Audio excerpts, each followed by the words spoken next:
Now, Friday Night Fever with Mike Ludlam. Good evening, everyone. The top game in college hockey in the country this weekend should be very easy to pick out. Number 3, Michigan Tech at number 2, Minnesota State. Let's go to Mankato, Minnesota, and show you what happened in this one. It was a defensive battle, and obviously it was going to be tight. That is J.P. LaFontaine in the first period at 12-12, giving the Mavericks the lead 1-0. Matt Leitner and Casey Nelson would draw the assists. Move to the second period, again just a little more than halfway through. Reed Sturos with his 4th of the year, and that tied the game at 1. Matt Roy will get an assist on this goal. There would not be any scoring in the third period. Jamie Phillips did a very good job in net for Michigan Tech, as Minnesota State had several opportunities and could not convert. So this game ends in a tie at 1. So Minnesota State still has a 1-point lead over Michigan Tech in the standings. And to the Barrie Events Center we go. Michael Dome was certainly on his game. Smothers this shot attempt, one of his 27 on the night. Reed Suckles scored to make it 1-0. Still in the first. It's the goal right there. Now here's Mr. Doan making some more saves. And after a little talking on the bench, NMU is back to work. And there's the goal right there by Shane Suth to make it 3-0. Scary moment to start the third. One of the officials tripped on the rush and fell hard to the ice. He would skate off under his own power, be checked out by trainers. Brock Mashmeyer's goal right there made it 4-0, his 9th of the campaign. And Sammy Solomon, for good measure, scores his 2nd of the night. So 5-0 NMU, and they will try to sweep the series tomorrow night. Where NMU, that's not the right tape. The guys played a really good game in front of me. They kept a lot of shots to the outside. We didn't take too many penalties. So, barring any, bad goals by me, it was just kind of one of those games where everything kind of fell in place. He's going to be the guy we're going to go with the rest of the way, and he needs to find a rhythm and a confidence. The more he plays, we hope the more he does that. And the guys around him have to find a rhythm and a confidence about him. Elsewhere quickly on my scoreboard here for the WCHA, Bemidji State defeated Ferris State by the count of 2-1. And Alaska took care of Alabama Huntsville 4-2. And the other game is in Alaska Anchorage, and that is just underway with Bowling Green. The Norway Knights wrestling team makes its 3rd straight appearance at the state finals in Battle Creek. The Knights have moved up from the 8th to the 7th and now the 6th seed. Nick Birkeland's team faced 3rd-seeded Hudson. Let's pick up the action at 145 pounds. Norway's Cole Gonzalez is in the blue. Hudson's Nicholas Walsh did have a tiger paw on his back, but now since he's on his back, you can't see that very well.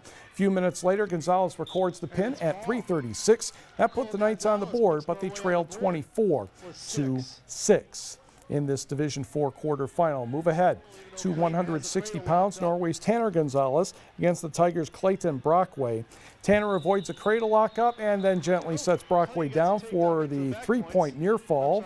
And Tanner Gonzalez went on to win his match 9-2, but Norway still trailed 28-9.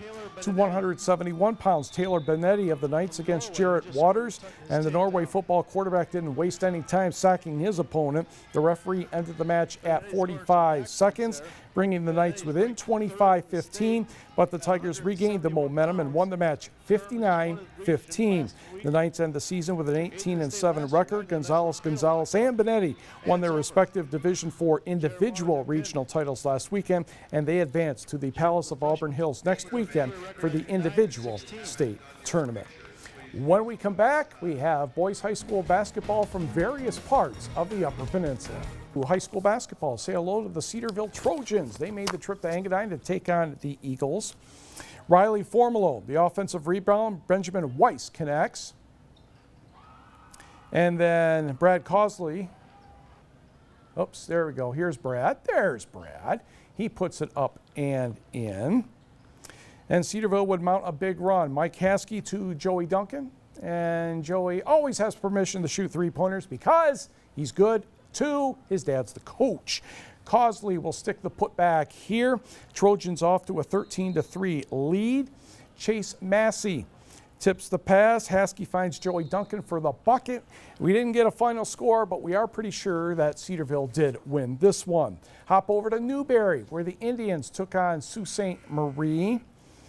We're in the second half of this one. Indians down 13. Blue Devils do not let up. Tristan Johnson for 3.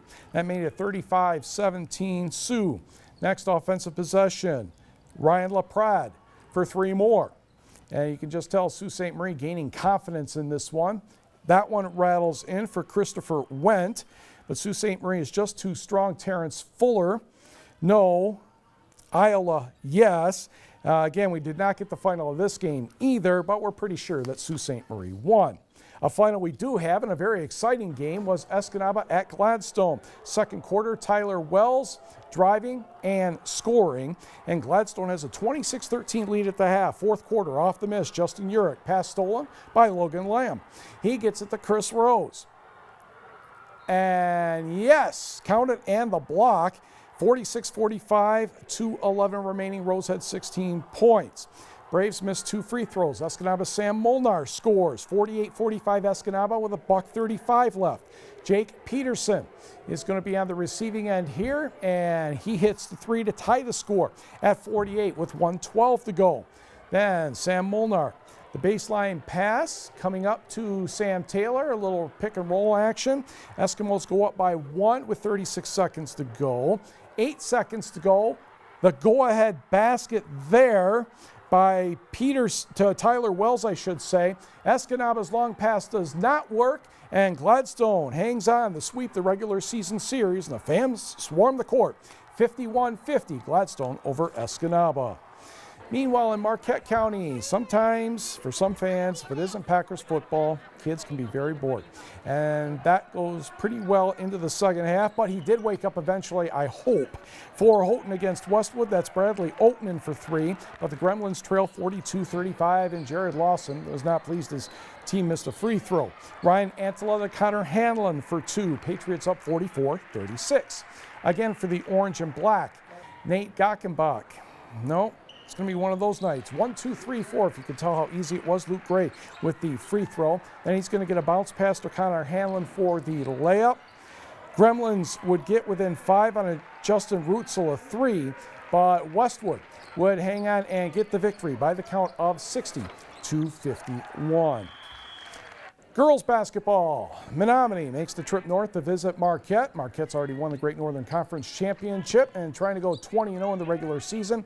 4 seniors touched the ball on this possession. Hunter Vitola, the Lizzie Kareen, and Marquette is already in cruise control. Morgan Rollman, nice runner. Nice kind bounce as well, but Marquette was still ahead by 15 in the first half. We're going to call this a pass to Hunter Vitola, and she's going to get the Rivers layup to go. She had 16 points, 6 rebounds, and 5 steals. Marquette up by 16.